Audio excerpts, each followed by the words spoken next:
Hi there, welcome to Switch Mania. I am Clarence and today we'll talk about the best Nintendo Switch games on sale. We will be covering the UK, EU, US, Australia, and Canada eShop. But first and foremost, thank you for taking the time to watch this video. If you want to see more of this series, please leave a like. Remember to subscribe to the channel and ring the bell to receive future notifications. Likes and subscriptions help keep the channel alive. First on our list is Ruiner. Ruiner is a stylish, brutal, and bloody top-down shooter that immerses you in an onslaught of deranged creeps, cyborgs, and massive mechanoid bosses all out to kill you. With a constant stream of new combat skills and a plethora of powerful guns and close-quarters weapons, the action never feels stale, and the game's excellent graphics and thumping techno soundtrack help to bring everything to life. There are a few frame rate issues here and there in docked mode, which has been a problem in previous versions of the game, but overall, this is a rock-solid version of a very fun and challenging cyberpunk action-adventure game. Next is Parkasaurus. Parkasaurus met my requirements as a dinosaur tycoon. As a fan of management games, I discovered a fun park designer game in which I had to balance money and create the coolest Jurassic Park-like environment possible. My 7-year-old had a sandbox where she could play and make up dinosaur-related fantasies. We were able to accomplish all of this with a user interface that was complex but simple to use. You can build as much as you want, spend hours creating a fantastic theme park, and the best part is that your dinosaurs can wear hats. There are a few better management sims on the Switch, but Parkasaurus is one of them. Next is A Little Golf Journey. The most surprising aspect of the experience was how quickly I became immersed in a story that continued to improve without my knowledge. The game begins with a letter that appears to be nothing more than the developer's way of welcoming players to golf. The letter, however, becomes more personal and introspective as the game progresses. What began as a series of formal letters evolves into a lovely back and forth between X and Y, the player and the writer. A Little Golf Journey is a fantastic game that is full of surprises and has an endless game loop. A Little Golf Journey is a relaxing and thoroughly enjoyable golf game. It has short courses, a pleasant soundtrack, a diverse range of art styles, and a genuine sense of adventure. Even if you dislike golf as a sport, this game is enjoyable due to the environmental puzzles and quirky story, even if the camera can be difficult to control at times. Next is Kingdom 2 Crowns. Kingdom 2 Crowns is one of my favorite games, and I keep coming back to it even when there are no updates. It's fun to start over in this game,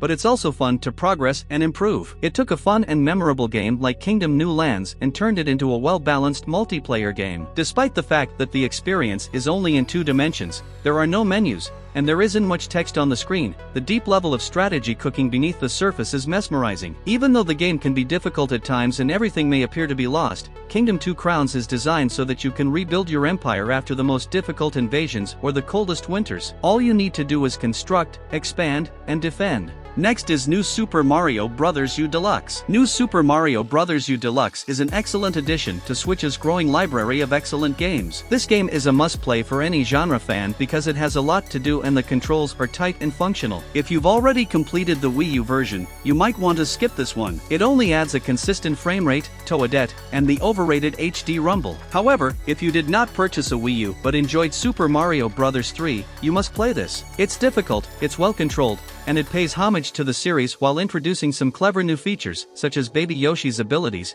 that make the game more enjoyable. Next is Luigi's Mansion 3. Fans of all ages will enjoy Luigi's Mansion 3's perfect blend of scary and fun gameplay. Because there are so many different ways to play the game, it always feels fresh. The ability to play with other people adds another layer to the game and makes it more enjoyable to play over and over. Luigi's Mansion 3 is a lot of fun, from the beautiful graphics to the fantastic music. It was also exciting to join the series as a newcomer. I can see why the series is so popular, and I'd love to see Nintendo take it to new and interesting places in the future. Next is Super Mario 3D World plus Bowser's Fury. Super Mario 3D World is the best it's ever been in this package. It is now faster and easier to play with others, making it more interesting than ever. Bowser's Fury, on the other hand, is the unreleased DLC for Super Mario Odyssey. Odyssey's level and game design ideas feel like they were thrown into the Super Mario 3D World game engine, complete with all of that game's power-ups and quirks, to create something truly unique. The combination of these two games is the best thing Nintendo has done in a long time. Super Mario 3D World plus Bowser's Fury is one of the best Mario games for the Nintendo Switch, which is high praise given the availability of Super Mario Maker 2. Next is Slay the Spire. Slay the Spire is a Switch-optimized roguelike card battler. It's a beautifully balanced game that has been in early access on PC for a long time and is now ready for Nintendo system. Its intense battles, amusing random encounters, and selection of 3 impressively different player characters make every attempt to reach the top tense and completely engrossing. With more roguelikes and card-based strategy games being added to the eShop on a regular basis, new games must constantly find new ways to stand out. Slay the Spire is successful in this way because it lacks a traditional story or plot and instead allows the player to become completely immersed in strategic thinking. It's not the most visually appealing or flashy roguelike out there, but it has my attention. Next is UNSIGHTED. UNSIGHTED combines several well-known concepts. It's a top-down, roguelite, sci-fi Metroidvania with a strong 16-bit aesthetic. Its post-apocalyptic setting is brought to life by the enchanting palettes of its pixel art, creating a world you want to explore and characters you want to meet. Far from punishing, it leans more towards the light than the rogue, allowing fun to reign supreme as it will, thanks to the addictive rhythm of the controls, backed up by punchy sounds. The cooperative multiplayer is the icing on an already delicious cake. UNSIGHTED is the game 1995 desperately wanted to make but didn't know how to make, combining flavors of Super Nintendo classics with modern playability. Next is Dodgeball Academia. The best part of Dodgeball Academia is when everything comes together as an RPG. It's exciting to figure out how to defeat a difficult opponent. I enjoy going on adventures and discovering what will happen next in the ridiculous story. This is a fantastic sports game, but it's also a fantastic RPG. Like Golf Story, should appeal to people who aren't into sports. Dodgeball Academia is available on a variety of platforms, but in my opinion, the Switch is the best place to play it. Because the camera angle is fixed, the controls are simple to use, and I believe they will be a good fit for the console's portability. I can see this becoming a new favorite party game. Next is Wandersong. Wandersong is one of the recent years' most intriguing independent games and a memorable adventure. Characters I grew to like each new section of the story and location, and their interactions were honest and funny. Wandersong has everything you need if you want to try something new. The singing mechanic works flawlessly, and while it can occasionally feel too easy, the visuals, writing, and various game goals spread out over a long 7-act structure make for a very interesting platforming game worth checking out. Wandersong is worth checking out because it is different and unique. Everything about this is new, from the fun, new way to interact to the handmade art style. Next is World of Goo. There has been no change. This is still the same great World of Goo that was so popular on WiiWare, and it now includes both the Wii version's motion controls and the mobile version's touch controls, as well as a great 2-player mode and easy access to the game's moody soundtrack. The core puzzles remain as challenging and novel as ever. There are numerous ways to solve them, as well as numerous ways to fail spectacularly. World of Goo is a must-have for any Nintendo Switch owner. It's challenging, entertaining, and makes you want a real sequel more than anything else. Next is Velocity 2X. Online leaderboards in Velocity 2X will keep players coming back for more. This Switch version also includes all previously released DLC,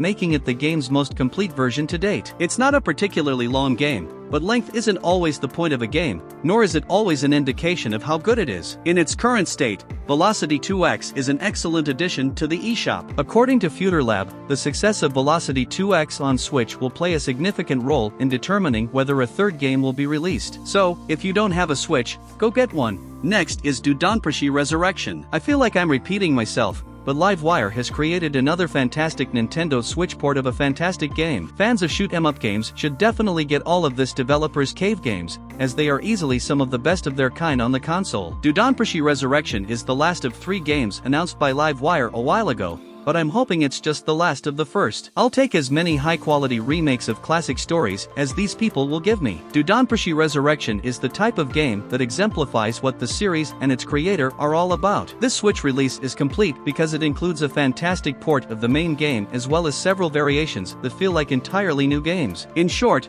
you have a lot of options and can personalize everything. If you have a Switch, you can't go wrong with adding this game to your collection. Next is Espgaluda II. Cave has amassed a devoted following over the years, and Espgaluda II is a prime example of why. It's simple to learn but surprisingly deep, and there's plenty of room to experiment with the game's mechanics to get the best score. There are a lot of great games to choose from, and it's especially fun to play tape mode with the Switch screen in the flip grip. It also helps that this is essentially the Xbox 360 version of the game, as evidenced by the frequent references to the Xbox 360 in the credits, and that was the definitive version, with 3 of the 4 modes created specifically for the home port. Even though Cave no longer produces many new shooters, it has a rich history, and Espgaluda II is a great example of what it was like when it was at its best. Next is Mushihimesama. Mushihimesama is a fantastic shoot 'em up game for the Nintendo Switch that you will enjoy playing over and over again. Mushihimesama is a great place to start if you own a Switch and have never played a bullet hell game before. Mushihimesama is ideal for Switch owners who want to revisit an old-school bullet hell game. Whatever happens, you'll have a great time dodging seemingly endless waves of bullets in beautiful arenas full of bugs. Mushihimesama is regarded as one of Cave's best shoot 'em ups for good reason. It's strange and colorful, it's very well made, and it has a plethora of different game modes that will keep both newcomers and old hands entertained for a long time. Next is SteamWorld Heist, Ultimate Edition. SteamWorld Heist has always been a fantastic game, and the Switch port may be the best way to experience it. This game is ideal for playing on the go because it was designed for the 3DS, and the touch controls work just as well here as they did on the 3DS. Of course, it helps that the core gameplay is just as good, thanks to great design and a unique take on the strategy genre that other developers haven't really challenged. Because of its strengths and the fact that it looks and sounds so good, SteamWorld Heist's few flaws are easy to overlook. This version is recommended for both newcomers and those who have played previous versions. Next is SteamWorld Dig 2. I would recommend this game to anyone, whether they have played the first SteamWorld Dig or not. Image and Form did an excellent job with this sequel, which is on par with everything else they've done in the SteamWorld universe so far. SteamWorld Dig 2 is everything you could want in a sequel. It improves on its predecessor's digging gameplay by making it more enjoyable to play, more visually appealing, and easier on the ears. It's a fun game to play, and even if you don't like platform or Metroidvania games, you should give it a try because it's one of the best independent Switch games. Next is SteamWorld Quest, Hand of Gilgamech. SteamWorld Quest Hand of Gilgamech is essentially what I've come to expect from the SteamWorld series, a well-realized take on an existing genre that is masterfully executed once more. SteamWorld Quest is a card-based RPG that is a lot of fun from start to finish. It's difficult without being too difficult, simple without being too simple, and enjoyable in every way. SteamWorld Quest is a fantastic 15-hour adventure full of humor, well-thought-out gameplay, and bright, detailed graphics that highlight the characters and the world around them. Fans of the SteamWorld universe may be interested in this game, but it should appeal to a wide range of people who enjoy well-written, visually appealing RPGs. I'm glad I got to play it, and I'm looking forward to checking out the rest of Image and Form's other titles. Next is Flipping Death. In every way, the game is a shining star. The plot and creation of the characters, as well as the voice actors, music, and artwork. If I had to compare it to something,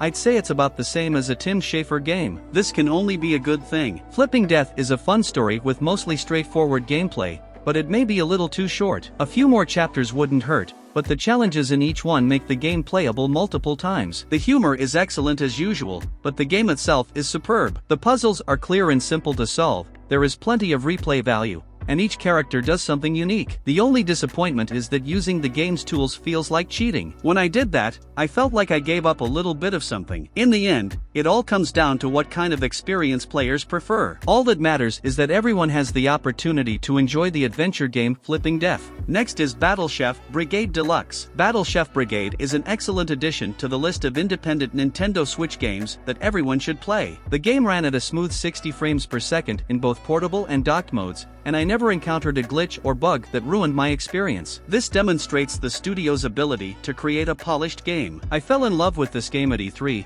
I can say that it not only met but also exceeded my expectations. It has quickly become one of my favorite indie games on the Nintendo Switch. Next is Arise, a Simple Story Definitive Edition. Arise, a Simple Story may be just that, but the emotions I experience and the journey I embark on are far from simple. I wasn't expecting to feel so many strong emotions despite the art's calm and beautiful style. You have to like this game a lot to appreciate how much care and love developer Untold Tales put into it. The entire Arise takes between 4 and 6 hours, depending on your speed. But believe me when I say that every second is so valuable that I almost wish there were more. If you missed out on this game when it first came out, I recommend picking it up for the Switch. I would, however, recommend keeping a box of tissues nearby for the emotional parts. You'll need them, believe me. Next is Blazing Beaks. Blazing Beaks is a Switch eShop hidden gem. Despite the fact that the game is difficult to learn, it always makes a lot of people laugh. It's best to play the game with a group of friends to get the most out of everything it has to offer. If Blazing Beaks even remotely appeals to you, you should purchase it. Blazing Beaks is a fun game with adorable graphics and plenty of surprises. It's both difficult and amusing. Blazing Beaks is an entertaining addition to games that use risk-reward mechanics. This indie roguelike can be played repeatedly, and the local multiplayer is a lot of fun.